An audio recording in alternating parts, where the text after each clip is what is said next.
Hi Naman, thank you for doing this first of all.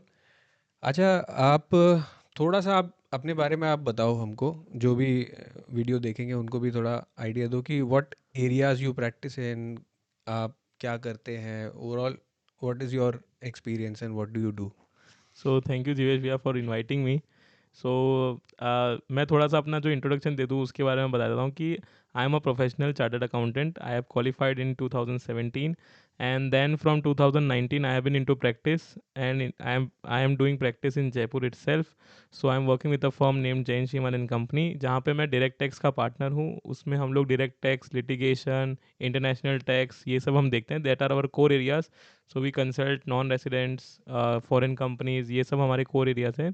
तो उसी में हमारी practice and from last 7 to 8 years I have been into practice and उसी से हम सीख रहे हैं, नई नई चीज़ें देख रहे हैं क्या क्या हो सकता है। सो thank you for inviting me because ऐसे नॉलेज शेयरिंग सेशन जो होते हैं जहाँ पे हम कुछ डिस्कशन कर रहे हैं, that is better for us also as a person की जो हम बोलने वाले हैं, बिकॉज हमको वापस रिविजिट करके सब पढ़ना पड़ता है। एंड जो हम कोशिश करते हैं कि जिन लोगों को भी हम ऑडियंस को थोड़ा सा इंट्रोड्यूस कर पाएँ कि वो अपना थोड़ा नॉलेज भी एनहेंस हो जाए और उनकी भी कोई क्वेरीज हो तो वो शायद सॉल्व हो जाए हमारे थ्रू। तो that's a good initiative and thank you for that. Great great. So आज जैसे अब लोग अभी फॉरेन एसेट्स डिस्क्लोजर भी काफ़ी एक हॉट टॉपिक बना हुआ है सिंस दिसंबर, जब से वो नज कैंपेन आया था। तो मैं ये सोच रहा था, आपसे डिस्कस भी किया था कि क्यों ना इस पे एक डिस्कशन रखा जाए, जिससे कि अवेयरनेस हो प्लस एक अपने लिए भी रिफ्रेशर करेक्ट। टाइप कोर्स हो जाए। बिल्कुल। सो यहाँ पे जो डिस्क्लोजर की बात हो रही है फॉरेन एसेट्स में, इसमें किस कैटेगरी के फॉरेन एसेट्स डिस्क्लोज करने होते हैं, पहला डाउट तो ये आता है, और किसको करने हैं, किसके ऊपर एप्लीकेबल है। बराबर है। तो सबसे पहले अपन लेते हैं कि किसको करने होते हैं डिस्क्लोज, करेक्ट, क्योंकि ये एक बहुत इंपॉर्टेंट क्वेश्चन है। बिकॉज कई बार ये भी क्वेरी आती है कि मैं तो बाहर ही रहता हूँ, मेरे को तो मैं अपने फॉरेन एसेट्स क्यों दिखाऊं। And plus in a country, in some developed countries like maybe US, UK और ऐसी जगह पे जहाँ पे they are very what we say they, वो लोग थोड़े से अपने कॉन्शियस होते हैं, थोड़े से प्रोटेक्टिव होते हैं अपनी चीज़ों को डिस्क्लोजर के, थोड़ा उनको कंसर्न होता है सिक्योरिटी के ऊपर कि why are they asking about my privacy, why are they asking about my assets जो इंडिया में है भी नहीं। करेक्ट, तो ये सब कंसर्न होते हैं। So I would like to just state that कि जो फॉरेन एसेट्स डिस्क्लोजर करना होता है वो सिर्फ रेसिडेंट, ऑर्डिनरी रेसिडेंट को करना होता है इंडिया के अंदर, ठीक है ना। अब इंडिया में अगर हम रेसिडेंसी का देखें तो there are 3 types of people, categories हैं रेसिडेंसी की जो हम इंडिया में देख सकते हैं। One is resident but ordinary resident, एक होता है resident but not ordinary resident, और एक होता है नॉन रेसिडेंट। करेक्ट। अब राइट। इसमें इसमें जो रेसिडेंट बट ऑर्डिनरी रेसिडेंट है वो ही ऐसी कैटेगरी है जिसको अपने फॉरेन एसेट्स डिस्क्लोज करने हैं। वो लोग अगर इंडिया में 182 डेज या उससे ज़्यादा रह रहे हैं, that is the basic category. मतलब उसमें आजकल आपको ही बताया कि कितना उन्होंने कंफ्यूजिंग कर दिया है, कितने सारे टर्म्स एंड कंडीशंस आ गए हैं। बट अगर हम एक लेमन लैंग्वेज में समझे तो जो भी इंसान इंडिया में 182 डेज या उससे ज़्यादा रह रहा है, so he becomes a resident. Then there are conditions कि वो लास्ट 10 साल में कितने टाइम तक इंडिया में था, वो लास्ट 7 साल में कितने टाइम तक इंडिया में था। जैसे 729 डेज या उससे ज़्यादा होगा तो वो रेसिडेंट बन जाएगा, ऑर्डिनरी रेसिडेंट बन जाएगा। ऑर्डिनरी बन जाएगा। हाँ, और प्लस उसमें अगर वो लास्ट 10 साल के अंदर से 2 साल या उससे ज़्यादा रेसिडेंट था तो फिर वो वापस, मतलब there are twin conditions for ordinary resident. Resident बनने के लिए आपको 182 डेज रहना पड़ता है, बट उसके बाद और कंडीशंस है जिसके बाद आप ऑर्डिनरी रेसिडेंट बनेंगे। तो only a person who is an ordinary resident, उसी को ये फॉरेन एसेट्स डिस्क्लोज करने की ज़रूरत नहीं है। ओके, तो किस टाइप के फॉरेन एसेट्स हैं ये जो डिस्क्लोज करने होते हैं। ठीक है, तो मतलब देर आर वेरियस कैटेगरीज जो स्पेसिफिकली डिफाइंड है इनकम टैक्स एक्ट में कि आपको ये, मतलब जैसे हो गए इक्विटी एंड डेट इंस्ट्रूमेंट्स, वो आपको डिस्क्लोज करने हैं। आपने कोई लोन एंड एडवांसेस दिया हो वो आपको डिस्क्लोज करना है। आपने किसी एंटिटी के अंदर इंटरेस्ट ले रखा हो, इंटरेस्ट ले रखा हो मतलब कि you have purchase the stake equity, stake ले स्टेक, रखा। स्टेक ले रखा हो वो आपको डिस्क्लोज करना है। उसके अलावा आपने कोई प्रॉपर्टीज ले रखी, मतलब इन शॉर्ट जिसको भी हम एसेट बोल सकते हैं, वो सारे एसेट्स अगर इंडिया की बाउंड्री से बाहर हैं वो सारे आपको डिस्क्लोज करने हैं इसके अंदर। ठीक है, उनकी कैटेगरीज अलग हो सकती है। जैसे अगर हम इनकम टैक्स रिटर्न में जाएंगे, शेड्यूल एफ ए होता है, उसमें अलग अलग कैटेगरी टाइप हो सकती है, बट अल्टीमेटली इट कवर्स मोर और less all types of assets that you can imagine. Alright. So in assets में कोई एक्सेप्शन भी है किसी तरह का। नहीं, इन एसेट्स में ऐसा कोई एज सच एक्सेप्शन नहीं है। Although there have been queries with regard to कि जैसे हमारा अगर वर्चुअल डिजिटल एसेट है, ठीक है, जो कई लोग बोलते हैं कि हमको नहीं पता ये कहाँ पे स्टोर हो रहा है या क्या हो करेक्ट, रहा है। करेक्ट, तो देर आर, बिकॉज डिस्क्लोजर यहाँ पे जो करना है वो कंट्री वाइज करना होगा। यस यस, बिल्कुल बिल्कुल, that is the hmm. Important point, क्योंकि हम्म। लोगों को पता ही नहीं मेरा वॉलेट कहाँ पे है, जो मेरा क्रिप्टो करेंसी का वॉलेट है या वो कहाँ पे स्टोर हो रहा है, क्या हो रहा है। Hmm. And plus they are even not sure whether to call the crypto currency an asset और नॉट। जो वर्चुअल डिजिटल एसेट है उनका, उसको एसेट भी बोलना चाहिए या नहीं बोलना चाहिए, that is itself a question. Right. Correct, so कुछ चीजें हैं जिनमें कंफ्यूजन है, but you can not say that there is any exception as such कि जो उसको इंक्लूड ही नहीं किया गया हो लिस्ट में। ऐसा कोई एसेट नहीं है आज की डेट में जो एक्सप्रेसली हटाया गया हो उस लिस्ट से। राइट। और अगर एसेट्स मैं डिस्क्लोज कर रहा हूँ तो क्या मुझे लाइबिलिटीज भी डिस्क्लोज करनी है? नहीं, अब इसमें एक इम्पॉर्टेंट हमारे लिए समझना है कि जो शेड्यूल बनाया गया है that is foreign assets. Correct, okay. उसमें लाइबिलिटी कहीं नहीं है। तो आपकी कोई भी लाइबिलिटी है वो आपको डिस्क्लोज नहीं करनी, आपको सिर्फ फॉरेन एसेट्स डिस्क्लोज करने हैं। And what do you think the purpose is, कि यहाँ पे डिस्क्लोज करने का पर्पस क्या है? सर, पर्पस ये हो सकता है, जैसे फॉर एग्जांपल आज आपको अगर कोई फॉरेन एसेट खरीदना है, ठीक है, तो आपको पैसे इंडिया से या तो बाहर भेजने पड़ेंगे, या हम्म। आप कोई फॉरेन इनकम कमा रहे होंगे जिससे आपने वो एसेट परचेज की होगी। हाँ। करेक्ट, तो गवर्नमेंट को ये जानना है कि आपने अगर फॉरेन एसेट परचेज किया है तो आपने इंडिया से पैसे कब बाहर भेजे, क्योंकि उसकी इंफॉर्मेशन उनके पास होगी। आइधर आपने एलआरएस के थ्रू भेजे होंगे, that is a liberalise remittance scheme, 2.5 lakh dollar की जो स्कीम होती है, हम्म। या तो आपने उसके थ्रू भेजे होंगे, या फिर आपने कोई ओडीआई फॉर्म एफसी या उसके थ्रू किसी प्राइवेट कंपनी में इन्वेस्ट किया होगा। हाँ, सोर्स क्या ठीक है है, आपका? सोर्स क्या है, मेन इंपॉर्टेंट वो है। देखो, एसेट किसी को नहीं पकड़ना, एसेट तो क्रिएट होता है इनकम से, तो they need to catch the income. Correct. Income tax is for income, आपको उनको आपकी इनकम कैच करनी है। कि अगर आप मान लो फॉर एग्जांपल आपने बाहर कोई फॉरेन एसेट ले रखा है, कोई छोटा सा विला ही ले लिया, फॉर एग्जांपल आपने 1 लाख डॉलर या 2 लाख डॉलर कितने का भी आपने एक विला ले लिया। अभी न्यूज़ आ रही थी कि दुबई में लोग क्रेडिट कार्ड दुबई से खरीद रहे हैं। में, यस हम्म। यस। तो क्या है, आपने ये खरीदा, इस खरीदने का सोर्स क्या था? आप हम्म। उधर दिखा रहे हो मैंने 1 लाख डॉलर का विला खरीद लिया, और इधर आप रिटर्न भर रहे हो 12 लाख रुपए की। हम्म। तो फिर आप उसको जस्टिफाई कैसे करोगे? करेक्ट, तो मतलब आप पहले एसेट्स अपने डिस्क्लोज करो, then there might be queries, yes, following queries corresponding income कि का है। आपकी इनकम कहाँ है इसमें। ओके। तो ये तो एसेट्स की ब्रीफली बात हुई। और अगर इसमें एक schedule I think foreign income disclose करने के लिए भी है। अब इसमें जीवेश भाई कैसा है कि द फॉरेन एसेट जो शेड्यूल बना रखा है उसमें वो लोग खाली सामने पूछते हैं कि what is the corresponding income जो आपने इस एसेट से कमाई है। हम्म। वो वहाँ पे टैक्स नहीं होती। टैक्स होने के लिए हमारे पास जो 5 हेड्स ऑफ इनकम है, हमको उन्हीं किसी हेड में डालना पड़ेगा अलग से। राइट। मतलब अगर आपने शेड्यूल एफ ए में कोई इनकम का बता भी दिया कॉरस्पॉन्डिंग इनकम, उसका हम्म। मतलब ये नहीं हो रहा कि आप उस पर टैक्स दे रहे हैं। आपको उस पर टैक्स पे करने के लिए उसको एनी ऑफ द 5 हेड्स में डालना ही पड़ेगा। राइट। तो फॉरेन एसेट्स भी मुझे डिस्क्लोज करने हैं और फॉरेन इनकम भी इनकम मुझे भी डिस्क्लोज डिस्क्लोज करनी करनी है, है। बिल्कुल उसमें भी कैटेगरी वाइज डिविडेंड है, इंटरेस्ट है, एक्टिव बिल्कुल। इनकम है। Yes yes. Black money law से क्या कनेक्शन है, एक बार वो थोड़ा सा आप मुझे बताइए। कि अगर एसेट्स, सपोज मैंने एसेट्स प्रॉपर अपनी इनकम डिस्क्लोज इनकम से ली है, अब वो डिस्क्लोज्ड इधर भी हो सकती है, फॉरेन में भी हो सकती है, तो इसमें ब्लैक मनी एक्ट कैसे पिक्चर में आता है? अब इसमें हमको समझना है सर, ब्लैक मनी एक्ट का पूरा नाम अगर हम देखेंगे तो ब्लैक मनी एक्ट का पूरे नाम के अंदर भी फॉरेन एसेट आता है। तो it is not just for black money, it is also for foreign asset disclosures. Correct, तो उसमें दोनों चीज़ें कवर हो रही है। हम्म। उसको हम शॉर्ट फॉर्म में ब्लैक मनी एक्ट कहते हैं, बट अगर आप उसका पूरा नाम देखेंगे, it's black money act including the foreign assets disclosure as well. Hmm. ठीक है ना, तो उसके अंदर वो लोग बोल रहे हैं कि अगर आपने फॉरेन एसेट्स डिस्क्लोज नहीं की तो हम लोग उसके ऊपर पेनल्टी करेंगे आपको। You will be penalised for not disclosing your foreign assets. Hmm. So it is not just about black money, जैसा आप कह रहे हैं कि मैंने तो नॉन सोर्स से ही लिया होगा, मान लो एसेट मैंने तो अपने डिस्क्लोज जो मैंने सोर्सेस। डिस्क्लोज सोर्सेज है मैंने उसी से अपना एसेट परचेज किया होगा। हाउएवर अगर आपने उसको डिस्क्लोजर नहीं दिया तो उस नॉन डिस्क्लोजर के ऊपर पेनल्टी है। दे आर नॉट सेइंग कि आपका जो सोर्स है that is a black money, but वो बोल रहे हैं आपको डिस्क्लोज करना भी मैंडेटरी है।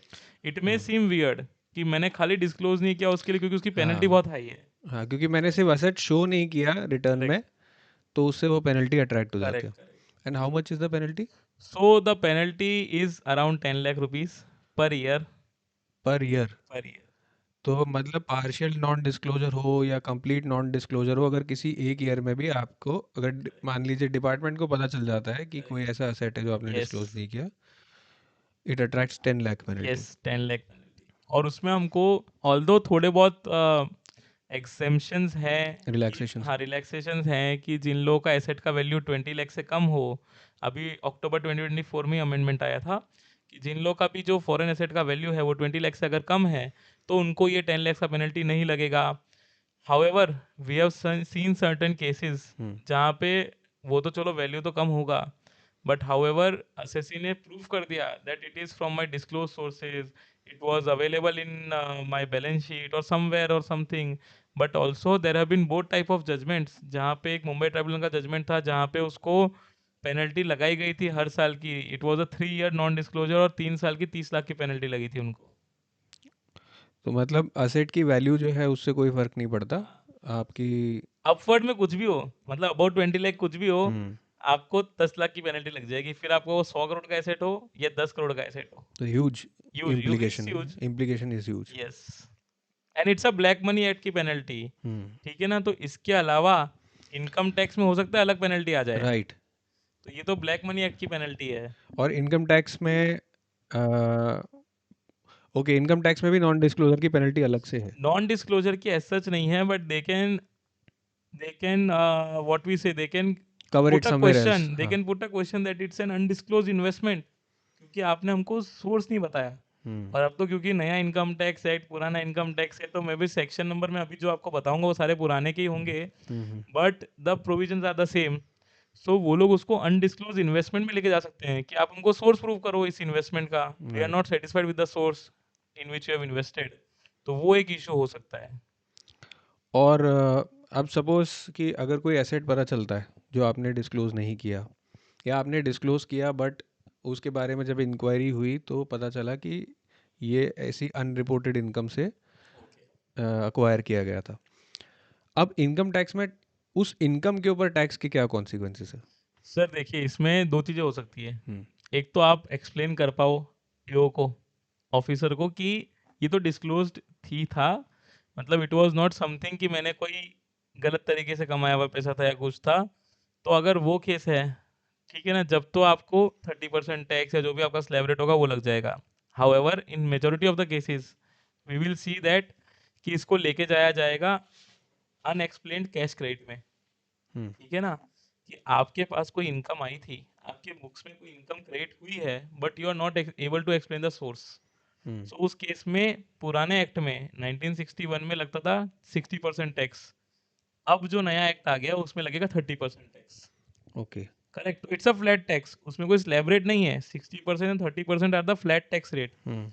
तो ये तो हो गई आपकी इधर की टैक्स रेट, उसके ऊपर पेनल्टी 10% है मामूली सी, that is okay under income tax act. However अगर कोई अनडिस्क्लोज फॉरेन इनकम आपकी पाई जाती है तो उसके ऊपर ब्लैक मनी एक्ट में भी पेनल्टी दी जाएगी, which will be okay. Again 30%। Okay, तो वो 60% हो जाता है वापस। पेनल्टी दो अलग है, इनकम टैक्स में भी पेनल्टी है और वहाँ भी thirty black percent money act में पेनल्टी है। पेनल्टी। ओके, तो मतलब अगर कोई, और इस केस में जैसे फॉरेन इनकम आपने बताया तो उस पर टैक्स लग रहा है, तो फॉरेन इनकम पे क्या मुझे यहाँ पे डबल टैक्सेशन का क्रेडिट मिलेगा? अब सर इसमें देखिए, क्योंकि जैसे मैं ऑलरेडी वहाँ पे टैक्स पे करके आया हूँगा। करेक्ट, अगर ये केस है जो आप बता रहे हैं कि आप ऑलरेडी टैक्स पे करके आए हैं, जब तो आपको फॉरेन टैक्स क्रेडिट मिल जाएगा। हम्म। ठीक है ना, क्योंकि पर इसमें अब एक दुविधा हमको ये है कि फॉरेन टैक्स क्रेडिट आपको तब मिलता है जब आपने टाइमली अपना एक फॉर्म 67 करके, हमारा फॉर्म होता है हम्म। वो हमको भरना पड़ता है।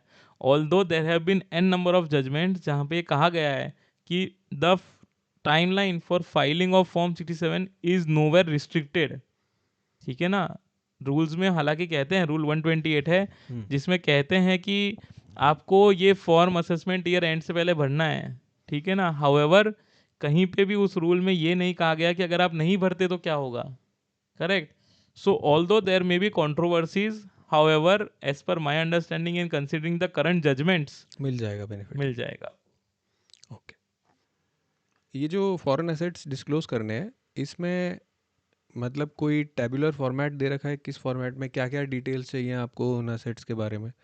मतलब जैसे एग्जांपल कि अगर आप कोई मूवल प्रॉपर्टी का डिस्क्लोजर कर रहे हैं तो क्या उसका एड्रेस डालना है, एरिया डालना है, क्या डालना है, तो कुछ उसके पर्टिकुलर्स भी हैं?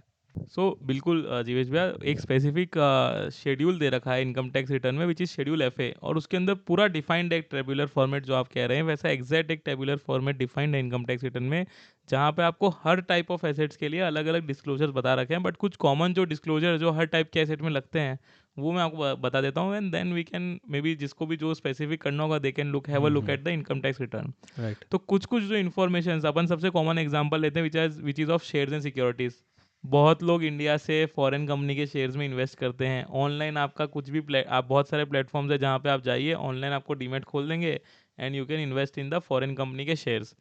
अब उसमें अपन समझते हैं क्या क्या इन्फॉर्मेशन चाहिए। They need the details of the foreign company, its name, its address, उसके अलावा आपका क्या टाइप का इन्वेस्टमेंट है, whether it is equity, whether it is debt, ठीक है। उसके अलावा वो लोग पूछते हैं कि आपका इनिशियल इन्वेस्टमेंट कितना था, किस दिन को था, पीक बैलेंस कितना था, क्लोजिंग बैलेंस कितना है। जैसा मैंने कहा, आपने कोई इस एसेट से या इस इन्वेस्टमेंट से कोई इनकम कमाया नहीं कमाया, तो ये सब डिटेल्स वो मांगते हैं, ठीक है। तो its like opening balance, initial investment, peak balance, maximum investment, and then closing balance.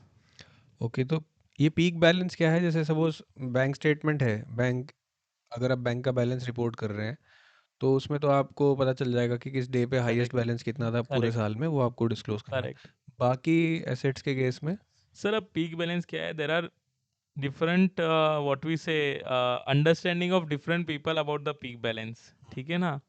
कुछ लोग ये बोलते हैं पीक बैलेंस मतलब कि मैंने जो इन्वेस्ट किया है, let's say for example I have invested 100 rupees in let's say Facebook Meta, correct. अब उसका शेयर यदि 100 से 150 हो गया, so the peak balance of my investment is 150, ठीक है ना।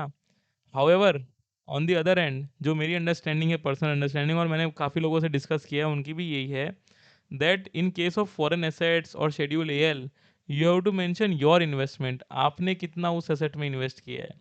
हाँ, मतलब मैंने इन्वेस्ट इनिशियली कितना किया था, फिर करेक्ट, मैंने और डाला, फिर मैंने करेक्ट, विड्रॉ कर लिया, करेक्ट। सो तो इन उसका दैट, जो। यस, सो अगे करेक्ट, आपकी अंडरस्टैंडिंग बिल्कुल सही है। तो पीक इन्वेस्टमेंट क्या हुआ या पीक बैलेंस क्या हुआ कि आपका मैक्सिमम पैसा कितना लगा था उस स्पेसिफिक एसेट में। उस पीरियड में। करेक्ट।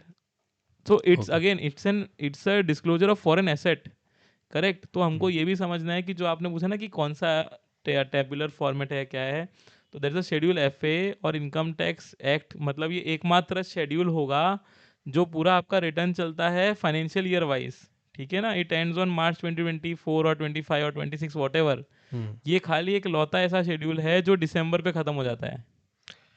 अच्छा, मतलब आपको डिटेल्स देनी है as on 31 December, yes, not March? No, जैसे अभी जो लोग रिटर्न भरेंगे मार्च 26 की रिटर्न जब हम जुलाई में भरेंगे, तो हमको जो डिटेल्स देनी है फॉरेन एसेट की, that is for December 2025, not okay. For March 2026। Why is it different in this case? अब इसमें अलग अलग एनालॉजीज हैं सबकी, there is no clear cut disclosure और या फिर आप बोले clarification from the income tax department. एक जो सबसे कॉमन थॉट है वो ये है क्योंकि ईयर फॉरेन का, ईयर डिफरेंट है। Yes, foreign right. कंट्रीज के अंदर कैलेंडर ईयर फॉलो होता है, हाँ, तो इसलिए the people are more comfortable in getting the information about the calendar year and from US और from somewhere. From the returns filed there. Yes, yes. Okay. अभी recently एक न्यूज़ भी आई थी कि हम्म, जब ये नज कैंपेन चल रहा था करेक्ट। लास्ट लास्ट ईयर के एंड में, तो उसमें कि कई एमएनसीज को भी नोटिसेस गए हैं बराबर। जिसमें उनको ये बोला है कि आप अपने एम्प्लॉयज़ को हम्म, मोटिवेट कीजिए और इन्फॉर्म कीजिए, अवेयर कीजिए करेक्ट। कि वो अपनी आईटीआर्स में जो भी उनके पास फॉरेन इन्वेस्टमेंट हैं, शेयर्स हैं, वो और कोई असेट्स हैं, तो वो भी हम्म, डिस्क्लोज करें। मीनिंग कि लोगों को इंडिविजुअली तो मेल जा ही रही है नज की, करेक्ट। यहाँ पे कंपनीज को एक एक्स्ट्रा प्रेशर किया जा रहा है कि आप उनको डिस्क्लोज कीजिए। प्रेशर, आई मीन कि हाँ, उनको भी एक एक एडिशनल एज अ, क्या, जिम्मेदारी दी जा रही हाँ हाँ, है। एज अ जिम्मेदारी दे दी है उनको कि आप भी लग जाओ। अब सर इसमें मैं समझूंगा कि ये उन्हीं एमएनसीज को आया था जो लोग ऑलरेडी अपने एम्प्लॉयज़ को फॉरेन एसेट्स दे रहे थे। अब एमएनसीज कैसे देती है फॉरेन एसेट्स, हम लोग तो क्योंकि इस फील्ड में we know the employees getting ESOPs, correct, employee stock option plans जो होते हैं, इंडिया में हम उसको ईसॉप बोलते हैं। कई ऐसी एमएनसीज हैं, क्योंकि हम एमएनसीज की बात कर रहे हैं, माइक्रोसॉफ्ट, अमेजॉन, सिस्को, कई ऐसी हम्म, कंपनियां हैं जो टेक्निकली सब्सिडरी हैं अपने होल्डिंग कंपनी की, जो यूएस बेस्ड या और कोई कंट्री में बेस्ड है। अब होता क्या है सर कि टू मोटिवेट देयर एम्प्लॉयज, वो लोग हो सकता है कई बार मनी से उनको मोटिवेट ना कर पाते हो, तो there are various companies and these are all startups as we understand. आज इंडिया में भी अगर आप स्टार्टअप्स देखेंगे, वो हो सकता है कई बार कैश से अपने एम्प्लॉयज़ को सेटिस्फाई ना कर पाते हो for the hmm, compensation, so they use stock options जहाँ पे उनको कंपनी के शेयर्स दिए जाते हैं to compensate them for their employment. Similarly ये हम्म, सारी जो एमएनसीज हैं, ये भी सारे अपने एम्प्लॉयज़ को अपनी होल्डिंग कंपनी के, मतलब क्योंकि इंडिया की कंपनी का तो एज सच कोई वैल्यू नहीं है, because Indian companies are just for the support of the main company, जहाँ पे प्रोडक्ट बन रहा है, जहाँ पे प्रोडक्ट लोकेटेड है, सब कुछ है। And there mostly private companies, तो दे आर उसमें मोस्टली, लिस्टिंग भी नहीं नहीं हो। कई पब्लिक कंपनीज भी है सर, हाँ, Microsoft is a public listed company. हाँ, करेक्ट, तो ऐसी चीज़ें हैं, ऐसा नहीं है कि सब प्राइवेट्स है, बट अगेन तो उनको मोटिवेशन क्या मिलता है, क्योंकि Microsoft India is neither a listed nor nothing, वो तो एक सब्सिडरी है एक फॉरेन कंपनी की, तो उनको हम्म, होल्डिंग कंपनी के शेयर्स दिए जाते हैं। करेक्ट, सो उनको बोला था रिस्ट्रिक्टेड स्टॉक यूनिट्स, या फिर ईएसपीपी भी एक उनका नाम होता है, हम्म, एम्प्लॉय स्टॉक परचेज प्लान। ठीक है ना, इस टाइप के अलग अलग टाइप के उनको बेनिफिट्स दिए जाते हैं। सो इसलिए मेरे को लगता है एमएनसीज को मेल या जो भी उनको नच किया गया था, वो इसलिए किया गया था because they are aware that they are giving such kind of shares to their employees, so they can motivate their employees कि भाई आपको ये डिस्क्लोज भी करना है आपके आईटीआर के अंदर। Right, because it's from my personal experience, जब हम रिटर्न भर रहे होते हैं तो कई बार हमको एम्प्लॉयज़ पूछते हैं दैट इसमें मैं टैक्स तो दे चुका हूँ, अब इसको डिस्क्लोजर करने की क्या ज़रूरत है अलग से, I hmm, have already paid tax on it. मेरे को जब ये शेयर्स मिले तो it was taxed as perquisite, और मेरे पे टैक्स डिडक्ट करके ऑलरेडी मेरी कंपनी जमा करा चुकी है इसके ऊपर, so then why you need a separate disclosure. हाँ, तो उनको डाउट होता होगा कि कुछ कुछ हिडन टैक्सेशन तो करेक्ट, नहीं है, कोई और करेक्ट, कोई तो उनको एडिशनल लगता है कि लायबिलिटी तो मेरे नहीं से आ और रही। टैक्स तो नहीं ले लेंगे ये लोग, बिकॉज हाँ, सैलरीड एम्प्लॉय वैसे ही परेशान होता है सर, सब उनसे तो टीडीएस कट जाता है। सब टीडीएस कट के आता है। राइट। अभी कुछ लोग यहाँ पे बैठ के यूएस में कंपनीज और डीमैट अकाउंट भी खुला लेते हैं, जैसे आपने बोला कि कई सारी ऐप्स हैं जिनके थ्रू यहाँ से आप यूएस के करेक्ट, कंपनी के शेयर्स ले सकते हैं, या आप वहाँ पे कोई कंपनी इंकॉर्पोरेट करके बिजनेस भी कर सकते हैं। बिल्कुल। तो उनके ऊपर भी फिर उनको भी इस चीज़ की अवेयरनेस होनी चाहिए कि हमको इन एसेट्स को डिस्क्लोज करना है यहाँ पे, चाहे करेक्ट, वो उसमें कुछ अर्न कर रहे हो नहीं कर रहे हो, एक अलग बात है।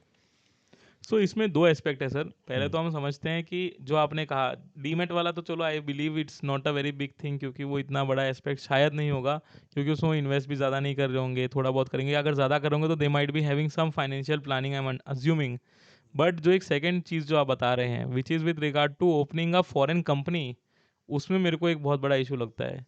क्योंकि होता क्या है सर, आज की डेट में तो चलो because of the situations that we are in, इतनी फॉरेन कंपनीज चल नहीं पा रही। हम्म, यूएसए ने अलग ही टाइप के सब टैक्सेस लगा रखे हाँ, हैं बाहर की कंपनियों पे, उधर यूएस के अंदर या और भी जो कंट्रीज हैं उधर, सब जगह थोड़ा सा अभी अस्त व्यस्त माहौल है। हाउएवर हम्म, अर्लियर क्या होता था सर, आज आप जैसे यहाँ बैठे हो, आप बोलते हो यार मेरे को, I am already doing trading of let's say textile in India, but I want to also sell in US. तो उसमें क्या होता था, आप यूएस के कहीं भी गूगल पे जाओ, नॉर्मली आप you search that I want to open a US company, वो लोग आपको विद इन अ डे और टू यूएस में कंपनी खोल के दे देंगे, जिससे आप उधर बिजनेस कर सकते हो। मतलब you will find a consultant online और वो हेल्प कर देगा आपको। बिल्कुल, बट इसमें इंपॉर्टेंट क्या है, they will not tell you कि इंडिया में उसके ऊपर आपको क्या लाइबिलिटी आएगी, hmm, because they are US consultants, उनका वो हाँ, काम भी नहीं है। हाँ, हाँ, और राइट। आपको लगता है क्या, मैंने कंपनी तो खोली है, जो इनकम होगी उसमें मैं टैक्स दे दूंगा जहाँ मेरे को देना होगा, so then where is the issue. But आपको ये समझना है कि फॉरेन कंपनी खोलने में और फॉरेन डिस्क्लोजर्स ना करने पे इंडिया में इश्यूज हैं। करेक्ट, सो होता क्या, उनको इतना इजी बना दिया गया है कंपनी खोलना यूएस के अंदर, कि बहुत लोग जाके कंपनीज खोल के बस बैठ जाते हैं। दे डोंट अंडरस्टैंड कि उनको इंडिया में फेमा के कंप्लाइंसेस भी करने हैं। They have hmm, to file form ODI, form FC, ठीक है ना, फिर annual performance report form APR भरना होता है, वो सब उनको नहीं पता। और प्लस दे डोंट अंडरस्टैंड कि उनको आईटीआर में भी ये सब डिस्क्लोजर करना है, क्योंकि उनको क्या लगता है, यूएस में एक और इंटरेस्टिंग चीज़ है कि you can open and operate a company even without share capital. जैसे ओके, इंडिया में एक मिनिमम कुछ तो शेयर कैपिटल चाहिए ना, ऑल तो एक हाँ, 1 लाख की लिमिट तो चलो अब हट चुकी है। बट यहाँ पे भी कॉन्सेप्ट है कंपनी लिमिटेड बाय गारंटी का, उसमें शेयर वो कैपिटल नहीं सर होती। प्रैक्टिकली बट वी वो ऑल नो हाँ, कितना यूज हाँ, होता है। Very few people do yes, that. Yes, तो हम्म, यूएस में तो इट्स वेरी कॉमन कि आप बिना हम्म। शेयर कैपिटल डाले भी कंपनी चला सकते हो, हम्म। तो उनको लगता है मैंने पैसा ही नहीं भेजा ना, फिर क्या इशू है किसी को। Hmm. But they don't understand कि it is not allowed as per the India RBI law. फिर यहाँ पे वो 10 लाख की पेनल्टी भी है वो तो सर ब्लैक है मनी ही, लॉ में। वो तो सब रहेगी। सो उस पेनल्टी के बारे में भी मेरे को अभी एक थॉट अगेन आ रहा था कि वो क्या पेनल्टी मतलब उसमें बिल्कुल ब्लेटेंटली यूज़ होती है, या फिर उसमें भी मतलब गिल्टी माइंड कि मेंस रिया का कॉन्सेप्ट देखा जाता है कि भाई उसने जानबूझ के डिस्क्लोज नहीं किया और मिस्टेक हुई है, हालांकि it is very difficult to identify that. Yes, so although क्या है, although the law says that the penalty may be levied by the officer, however जिस तरीके से उसको डिपार्टमेंट इंटरप्रेट करता है वो तो ये कहता है कि it's a compulsion of penalty, मतलब हमारे पे पास कोई चॉइस नहीं है। If this has happened levy. Yes, cause है तो इफेक्ट आएगा, कॉज इफेक्ट। कॉज है तो इफेक्ट होगा, हमारे हम्म। पास चॉइस नहीं है। However there have been judgments where it has been mentioned that this is not a compulsion, it hmm. Is on the description of the officer that he can even leave them, कोई issue नहीं है। But we know. मतलब litigative matter है। Yes. Right. तो अभी इसमें आपके सामने अलग अलग सिचुएशंस आ रही होंगी कि लोगों को कुछ नोटिसेस आ रहे हैं कि डिस्क्लोज नहीं किया आपने एसेट्स। जैसे आपने बताया कि बॉम्बे आईटीएटी का जजमेंट है जिसके अंदर उनको 3 साल की पेनल्टी लगे। करेक्ट। तो मतलब गवर्नमेंट इसको ट्रैक तो काफ़ी टाइम से यस। कर रही होंगी, तो यस। आपके भी कुछ क्लाइंट्स को नोटिसेस आए होंगे बिल्कुल। या आपने कहीं देखे होंगे नोटिसेस। तो क्या चीज़ किस तरह के नोटिसेस आ रहे हैं? क्या सिर्फ वो 10 लाख पेनल्टी के नोटिस आ रहे हैं और कोई इन्फॉर्मेशन मांगी जा रही है सोर्स के लिए? तो इसमें हो क्या रहा है सर, पहले तो अपन समझ लेते हैं इन्फॉर्मेशन का सोर्स क्या हो सकता है। हम्म। करेक्ट, एक अपन ये समझ लेते हैं कि सोर्स क्या हो सकता है। करेक्ट, उनको डाउट कहाँ से अराइज हो रहा यस, उनको इन्फॉर्मेशन मिल कहाँ से है, रही है, इंफॉर्मेशन डाउट कहाँ से कहाँ मिल से रहा आ है? रहा है। तो एक होता है concept double tax avoidance agreement, ठीक है ना, डी टी डबल ए जिसको हम बोलते हैं। सो उस डी टी डबल ए के अंदर भी there are various types of clauses जो दो कंट्री ने मिलके एंटर किए हैं, and it is not just for avoidance of double taxation, नाम उसका डबल टैक्स अवॉइडेंस अग्रीमेंट है, हम्म। बट हर एक डी टी डबल ए के अंदर मोस्टली आपको एक एक्सचेंज ऑफ इंफॉर्मेशन का क्लॉज भी मिल जाएगा। Okay. So there is a treaty which has been signed by both the countries, जिसके अंदर उन्होंने कहा है कि हम एक दूसरे से इंफॉर्मेशन शेयर करेंगे। मतलब आपका कोई अगर रेजिडेंट हमारे यहाँ कुछ अर्न करता है, एसेट क्रिएट करता है, हम यस। आपको बताएंगे, आप यस। हमको बताना। यस। हम्म। तो इसीलिए अगर आप देखेंगे तो हमसे कई बार बैंक वाले बोलते हैं फटका का डिक्लेरेशन भरो, हम्म। ठीक है ना। कई बार आपने सीआरएस करके एक सुना होगा, फटका सुना होगा, तो फटका इज नथिंग बट यूएसए का एक कॉन्सेप्ट है जहाँ पे वो लोग इंफॉर्मेशन एक्सचेंज करते हैं इंडिया से with regard to their citizens की जो इंडिया में एसेट है, और हम्म। इंडिया के सिटीजन्स की जो फॉरेन यूएस में एसेट है। हम्म। तो इसी अग्रीमेंट या इसी स्कीम के थ्रू वो इंफॉर्मेशन एक्सचेंज होती है। तो होता क्या है सर, इसके अंदर आपका पासपोर्ट देखा जाएगा या आपका पैन नंबर देखा जाएगा, अगर उनके किसी डॉक्यूमेंट में वो है तो वो इन्फॉर्मेशन आ जाएगी इंडिया, हम्म। और इंडिया में फिर उसको ट्रैक डाउन करके देखा जाएगा कि ऐसी कौन सी एसेट है जो आपके रिटर्न से मैच नहीं कर रही। हम्म। तो आपको एक इन्फॉर्मेशन दी जाएगी, बोलेंगे कि आपका मान लो फॉर एग्जांपल हमको हांगकांग बैंक में आपका अकाउंट मिला है, हम्म। तो आप कंफर्म करो कि आपने ये क्यों नहीं डिस्क्लोज किया। हम्म। तो इस टाइप की इन्फॉर्मेशन आती है। तो it is on right. Both ways, दोनों चीज़ें पूछी जाती है कि एक तो आपने ये क्या पर्पज से खोल रखा है, उसमें आप क्या ट्रांजेक्शन्स कर रहे हैं। और पर इसमें अब एक इम्पॉर्टेंट चीज़ ये हो जाती है सर कि ये इन्फॉर्मेशन आती है पैन के बेस पे। अब कई बार क्या होता है सर कि जो लोग इंडिया छोड़ चुके हैं, बहुत ऐसे लोग होते हैं जो जॉब के चक्कर में या कोई for their business also they move out of India, hmm. But they don't change the what we say the status of their PAN, वो अपने आप को नॉन रेसिडेंट नहीं करते। हम्म। तब उनका नेचुरल है, वो अगर बाहर रह रहे हैं तो उनके पास फॉरेन अकाउंट्स तो होंगे ही, हम्म। बट क्योंकि उन्होंने खुद को as a non resident declare नहीं किया इंडिया के अंदर, या अपनी रिटर्न्स नहीं भरी एज अ नॉन रेसिडेंट, हम्म। तो इनकम टैक्स के लिए तो वो आज भी रेसिडेंट है। अभी भी तो रेजिडेंट है। वो लोग उनको भी नोटिस भेज देते हैं, and then we have to go and explain them कि ये तो नॉन रेसिडेंट है, इसको डिस्क्लोजर की जरूरत नहीं है। हम्म। तो आप किस टाइप के नोटिसेस आप देख रहे हैं? सर नोटिस दोनों तरफ से आ रहे हैं। एक तो इंडिया के लोग जो फॉरेन में इन्वेस्ट कर रहे हैं उस टाइप के नोटिस मेनली इसी चीज़ों के ऊपर है कि आपका एसेट हमको उधर दिखा है। जैसे हमारे केस में हमने एक देखा था, एक केस हैंडल कर रहे थे, हम्म। वहाँ पे उनको उस एसएससी को सिमिलर 3 इयर्स का उनके हांगकांग बैंक का डिटेल्स आ गई थी कि ये अकाउंट नंबर है, ये उसके अंदर बैलेंसेस हैं, और इतने अमाउंट का टोटल क्रेडिट हुआ है। अब आप हमको ये बताएं कि आपकी ने ये रिटर्न में कहाँ दिखाया है, और इसका क्लोजिंग बैलेंस आपके शेड्यूल एफ में कहाँ दिख रहा है। So hmm. Then we had to go before them, we have to explain them कि ये बैलेंस शीट में दिख रहा है, किस तरीके से हमने इसका फंडिंग किया था, उसका जो उसके जो फॉर्म्स होंगे फेमा के वो हमने बता दिए। तो इस तरीके से हमने सारे सोर्स को उसके एक्सप्लेन कर सोर्स लिया। को एक्सप्लेन किया है। बट हमको ये समझना है कि वो लोग सीधा इन्फॉर्मेशन लेके आ गए और वो लोग तो ये मान रहे हैं कि आपने नहीं डिस्क्लोज किया है। So you should be very ready with all the documents कि जो आपने डिस्क्लोजर करने थे वो सही से हुए हैं नहीं हुए हैं। या एटलीस्ट आपके पास एक स्ट्रॉन्ग रीजन हो कि आप यस, क्यों नहीं कर पाए यस, डिस्क्लोजर। यस, वो आपको बहुत क्लियरली बताना पड़ेगा। राइट। अभी इसमें सपोज पास्ट में बहुत सारे लोगों से डिफॉल्ट हुआ होगा, करेक्ट। अज्यूमिंग, तो इसके लिए कोई स्कीम कुछ गवर्नमेंट निकाल रही है? जैसे पहले अपील्स के केसेस के लिए विवाद से विश्वास स्कीम आई थी, करेक्ट। तो इसके लिए भी कोई स्कीम है कि एक बार जो पुराने केस हो गए हैं उनको एक बार समेट दिया जाए और फिर नए सिरे से वापस से स्टार्ट हो चीज़ें? सर इसमें देखिए आपने इन्फॉर्म बहुत अच्छा क्वेश्चन पूछा है। इसके अंदर एक तो पहली बात ये असेसमेंट करते भी इनकम टैक्स वाले ही हैं, हम्म। है ना। Although it's a different act but उसके अंदर अथॉरिटी दी गई है वापस इनकम टैक्स वालों को ही। हम्म। बट जो इनकम टैक्स के बेनिफिट्स है जो आपने कहा विवाद से विश्वास या कुछ, वो इधर नहीं चलता।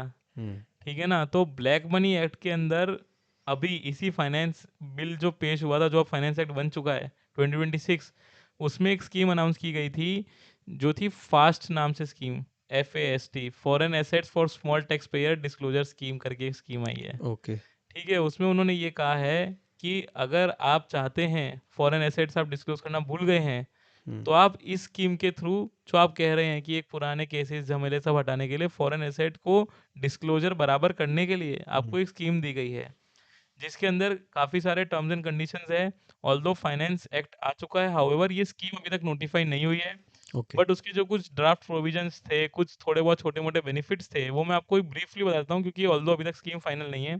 तो हो सकता है अब जब स्कीम मोरलेस उसी शेप में आएगी। उसी शेप में आएगी हम्म। तो it is available for all the एसएससीज। ऑल्दो उधर वर्ड यूज़ किया गया था स्मॉल टैक्स पेयर, एंड जब हम स्पीच भी सुन रहे थे हमारे ऑनरेबल फाइनेंस मिनिस्टर की, तो उसमें भी उन्होंने कहा गया था हम स्टूडेंट्स के लिए, जो इंजीनियर्स उधर गए हैं फॉरेन में अपना जॉब करने के लिए, उन लोग के लिए लाए हैं। बट ऑल्दो ऐसा कुछ स्कीम में नहीं यूज़ किया गया है। स्कीम में द वर्ड इज़ असेसी। कोई भी असेसी अगर डिस्क्लोजर करना चाह रहा है वो कर सकता है। अब इसके अंदर दो टाइप के डिस्क्लोजर या दो टाइप के बेनिफिट्स दिए गए हैं। एक तो उस उन लोगों के लिए है जिन्होंने फॉरेन एसेट और फॉरेन इनकम दोनों डिस्क्लोज नहीं की। हम्म। एक कैटेगरी वो है। एक कैटेगरी वो है जिन्होंने इनकम तो डिस्क्लोज कर दी बट उन्होंने फॉरेन एसेट डिस्क्लोज नहीं की। तो there are two types of categories. जो इजी कैटेगरी है वो सेकंड वाली है, जिसके अंदर उन्होंने फॉरेन इनकम डिस्क्लोज कर दी है, एसेट डिस्क्लोज करना भूल गए हैं। हम्म। तो उनको ये कहा गया है कि आपको 1 लाख की एक फ्लैट फी देनी है, ठीक है ना, पर ईयर के हिसाब से, और उसके अंदर आपका जो भी फॉरेन एसेट डिस्क्लोजर है वो आप कर दीजिए। Irrespective of the amount of asset. No, there is a restriction. Okay. There is a 5 crore limit कि अगर आपका एसेट का वैल्यू 5 करोड़ से कम है तो ही आपको ये स्कीम का बेनिफिट मिलेगा। ओके, उससे ऊपर वालों के लिए ये स्कीम नहीं है? नहीं है। तो फिर वो 10 लाख वाले केस में उनके लिए जाएगा? 10 लाख भी ज़्यादा बड़ा नहीं होगा, आई एम अज्यूमिंग। तो एक तो ये राइट। है। दूसरा पार्ट हो गया जहाँ पे आपको फॉरेन इनकम और फॉरेन एसेट दोनों डिस्क्लोज करना आप भूल गए हो। दोनों भूल गए। तो उसके अंदर अब आई एम नॉट श्योर ये कितना किसी के लिए बेनिफिशियल हो सकता है, बट उसके अंदर ये कहा गया है 30% of the value of the asset, 30% of the value of the income, ये तो आपको टैक्स देना है, और इन दोनों का 100% आपको और देना है एडिशनल। अरे बाप रे, that is huge. That is huge 60% of the value of the asset is gone, 60% of the tax they have taken. Hmm.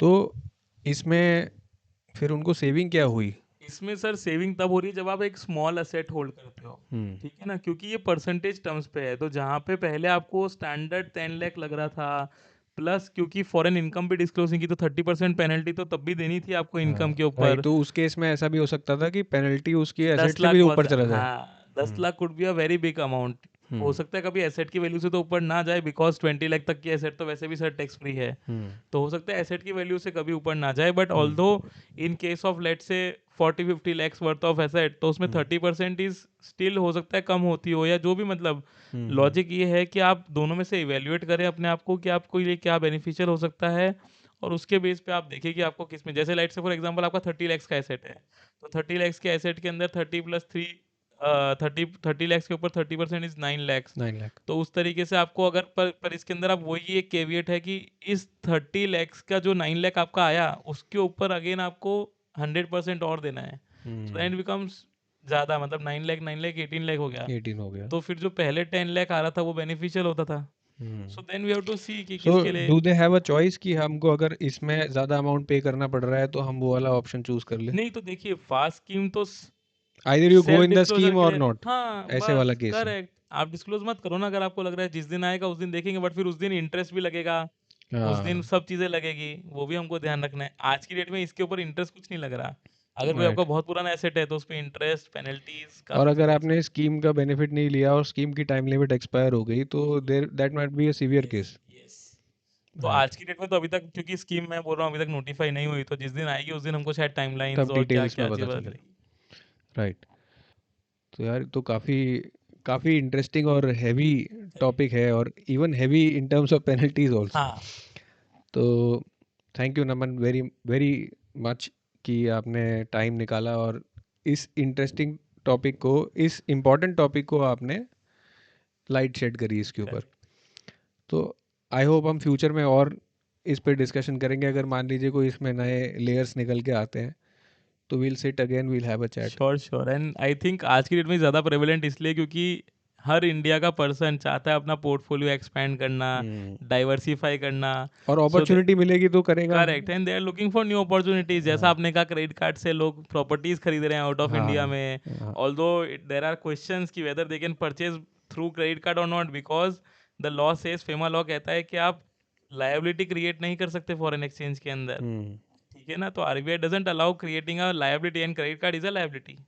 तो क्रेडिट कार्ड में कैसे अलाउ कैसे हो गया बाय करना? सर आप देखिए, आप इंटरनेशनल क्रेडिट कार्ड तो सबके होते हैं, हम्म। आप जाके पेमेंट तो कर ही सकते हो बट ना पेमेंट मर्चेंट, के टाइम पे ये चीज़ पता नहीं चल रही कि कि ये आप लायबिलिटी है कि ये आप क्या पेमेंट चीज़ हो रहा खरीद है। रहे हो। हाँ। राइट। तो आप तो मर्चेंट के पास जाके बोलेंगे स्वाइप कर दे मेरा क्रेडिट कार्ड, उसने कर दिया। हम्म। एंड अब यूएई के अंदर इतनी मस्त स्कीम्स चलती है प्रॉपर्टी की, सब जानते हैं, सब लोग ऑनलाइन वीडियोस देखते हैं, सबको हम्म। पता है 1% पर मंथ दे दो वैल्यू का, हाँ। ये कर दो वो कर दो, हम आपको 3 साल बाद प्रॉपर्टीज देंगे। Hmm. There are various methods. तो they have an option. Yes, उनका कंट्री अलाउ करता है। अगेन फॉरेन इन्वेस्टमेंट में हमको यही ध्यान रखना है कि आप जिस कंट्री में कर रहे हैं वहां तो हो सकता है सब कुछ अलाउ हो, आपकी कंट्री में क्या चल रहा है आपको ये पता होना चाहिए। Well, thank you Naman. Thank you Jeevesh भैया बुलाने के लिए, एंड लेट्स होप आगे भी हम और ऐसे ऐसे थोड़े बहुत वीडियोस या करते रहें। I hope to see you again. Yes, thank thank you. You.